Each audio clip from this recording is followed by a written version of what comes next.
குரு வணக்கம், குரு வாழ்க, குருவே சரணம். ஓம் சிவ சிவ ஓம். இப்போது நாம் பார்க்க இருப்பது பூசம் நட்சத்திரத்தில் பிறந்தவர்கள் செல்ல வேண்டிய பரிகார ஸ்தலம் எங்கே இருக்குன்னு பார்க்கலாமா? வாங்க. தஞ்சை மாவட்டம் பேராவூரணிக்கு அருகில் உள்ள விலங்குளம் என்ற ஊரில் உள்ளது அட்சயபுரீஸ்வரர் ஆலயம். ஆலயம் கிழக்கு திசை நோக்கி அமைந்துள்ளது. முகப்பில் அழகிய கோபுரமும், உள்ளே நுழைந்ததும் விசாலமான பிரகாரமும், எதிரே பீடமும், நந்தி பகவானின் தனி மண்டபமும் இங்கே உள்ளன. கால் ஊனம் நீங்க பெற்ற சனி பகவானுக்கு சிவபெருமான் அட்சயபுரீஸ்வரராக காட்சி தந்து தரிசனம் கொடுத்தார் இந்த ஆலயத்தில். அவரே இந்த ஆலயத்தின் மூலவராவார். அத்துடன் சிவபெருமான் சனி பகவானுக்கு இந்த தலத்தில் திருமணமாகும் அருளையும் வழங்கினார்.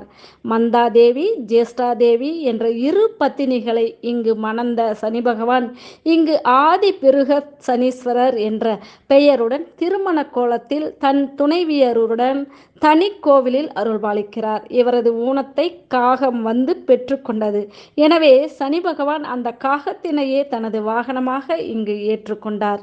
சூரிய தேவனின் மகனாக சனி பகவானும் இன்னொரு மகனாக யமதர்மனும் இருவரும் பகை கொண்ட நேரத்தில் நிறைய அவர்களுக்குள் உண்டு. ஒரு சமயம் பகையினால் யமதர்மன் சனி பகவான் காலில் ஓங்கி அடிக்க அதனால் சனி பகவானின் கால் ஊனமானது.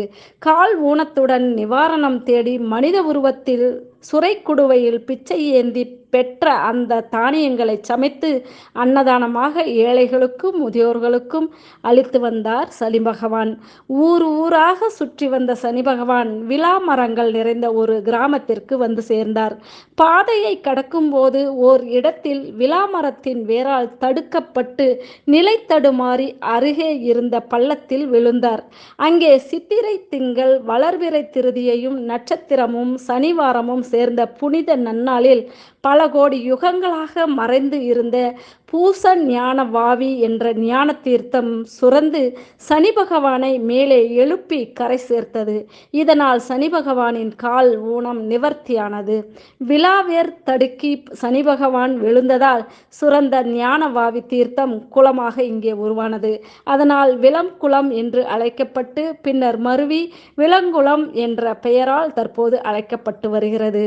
அட்சய திருதியை நாளில் அட்சயபுரீஸ்வரரால் ஊனம் நிவர்த்தி பெற்ற சனி பகவான் கிழக்கு பிரகாரத்தின் வடதிசையில் தனி ஆலயத்தில் தென் திசை நோக்கி அருள்பாலிக்கிறார். விபத்துகள் துர்மரணங்கள் ஏற்படாமல் இருக்கவும், யமபயம் நீங்கவும், நீண்ட ஆயுளை பெறவும், எதிரிகள் செயலற்று போகவும் அருள் புரியும் உத்தம மூர்த்தியாக இங்கு சனி பகவான் அருள்பாலிக்கிறார். சனிதோஷம் உள்ளவர்களும் சனி கிரக பாதிப்பு உள்ளவர்களும் சனி பகவானுக்கும் இறைவன் இறைவிக்கும் அர்ச்சனை செய்துவிட்டு பிரகாரத்தில் காக்கையை அழைத்து உணவு படைக்கின்றனர். காக்கைகள் அந்த உணவை எடுத்து புசித்தால் அவர்களது சனிதோஷம் அறவே விலகிவிட்டது என்று பொருளாம். ஒருவேளை அந்த உணவை உண்ண தயங்கி பறந்து போனால் அவர்களது தோஷம் விலகவில்லை என்று அர்த்தமாம். எனவே அவர்கள் மறுபடியும் சனி பகவானை தேடி வந்து பிரார்த்தனை செய்து உரிய பயனை பெறுவது வழக்கமாக இங்கே உள்ளது. ஆலயத்தில் பிரகாரத்தை அடுத்து உள்ளது வசந்த மண்டபம். இந்த மண்டபத்தின் வலதுபுறம் அன்னை அபிவிருத்தி நாயகியின் சந்நிதி உள்ளது. இங்கு அன்னைக்கு 4 கரங்கள், மேல் வலது கரத்தில் தண்டத்தையும் மேல் இடது கரத்தில் தாமரையையும் சுமந்து கீழ் 2 கரங்களில் அபயஹஸ்த வரதஹஸ்த முத்திரைகளுடன் அன்னை நின்ற கோலத்தில் தென் திசை நோக்கி புன்னகை தவள அருள்பாலிக்கிறாள். அடுத்துள்ள மகா மண்டபத்தின் அருகில் உள்ள அர்த்த மண்டப நுழைவு வாயிலின் இடதுபுறம் இரட்டை விநாயகரும் வலதுபுறம் மாரியம்மன் பிரதோஷ நாயகர் ஆகியோர் திருமேனிகளும் இங்கே உள்ளன. அடுத்துள்ள கருவறையில் இறைவன் அட்சயபுரீஸ்வரர் சிவலிங்க திருமேனியில் கீழ் திசை நோக்கி அருள்பாலிக்கிறார். இந்த ஆலயத்தில் கற்பூரம் ஏற்றுவது கிடையாது. நெய் தீபம் மட்டுமே ஏற்றி தீபாராதனை செய்கின்றனர். இங்கே பரிவார தெய்வங்கள் யார் யார் இருக்கிறார்கள் என்றும் பார்க்கலாம். இறைவனின் தேவக்கோட்டத்தில் தட்சிணாமூர்த்தி, நர்த்தன விநாயகர், பிரம்மா, சிவதுர்க்கை, மகாலட்சுமி ஆகியோர் அருள்பாலிக்கின்றனர். திருச்சுற்றில் தென்கிழக்கில் வன்னிமரமும் தென் திருச்சுற்றில் ஆலய திருக்குளமான பூசஞான வாவி குளத்தின் நுழைவு வாயிலும் இங்கே உள்ளன. மேற்கு திருச்சுற்றில் விநாயகர், நாகர், சுப்பிரமணியர், வள்ளி தேவசேனா ஆகியோர் சன்னதிகளும், வடக்கு திருச்சுற்றில் சண்டீஸ்வரர் சன்னதியும் இங்கே உள்ளன. கிழக்கு திருச்சுற்றில் காலபைரவர், சூரியன் ஆகியோர் அருள்பாலிக்கின்றனர். ஆன்மீகம் சம்பந்தமான அனைத்து தகவல்களையும் அறிந்து கொள்ள மை வேர்ல்ட் ஜங்ஷன் எனும் நமது யூடியூப் சேனலை சப்ஸ்கிரைப் செய்து, லைக் செய்து, பிடிச்சிருந்தால் கமெண்ட் செய்து, அதில் வரும் தகவல்களை அறிந்து பயன்பெறுமாறு அன்போடு கேட்டுக்கொள்கிறேன். கிபி 13ஆம் நூற்றாண்டில் இந்த ஆலயம் கட்டப்பட்டதாகும். சுமார் 700 ஆண்டுகள் பழமை வாய்ந்த இந்த ஆலயத்தை 1ஆம் மாறவர்மன் பராக்கிரம பாண்டியன் வழிபட்ட தகவல் இங்கே கல்வெட்டின் மூலம் காண கிடைக்கிறது. ஆலயத்தின் தலவிருட்சம் விளாமரம். ஆலயத்தின் வடதிசையில் விருட்சம் உள்ளது. பூச நட்சத்திரக்காரர்கள் அவசியம் வழிபட வேண்டிய ஆலயம் இது. இங்கு தட்சிணாமூர்த்திக்கு வியாழக்கிழமைகளிலும், நந்தி பகவானுக்கு பிரதோஷ காலங்களிலும், பைரவருக்கு தேய்பிறை அஷ்டமி தினத்திலும் சிறப்பு அபிஷேக ஆராதனைகள் இங்கே நடைபெறுகின்றன. ஆலயத்தின் எதிரே அழகிய சிறிய ஆலயத்தில் விஜய விநாயகர் மேற்கு திசை நோக்கி அமர்ந்து தன் தந்தையை நோக்கியபடி அருள்பாலிப்பதை தனிச்சிறப்பாக கூறுகின்றனர். பக்தர்கள் சித்திரை திங்கள் வளர்பிறையில் வரும் திருதியை நாள் அட்சய திருதியை என அழைக்கப்படுகிறது.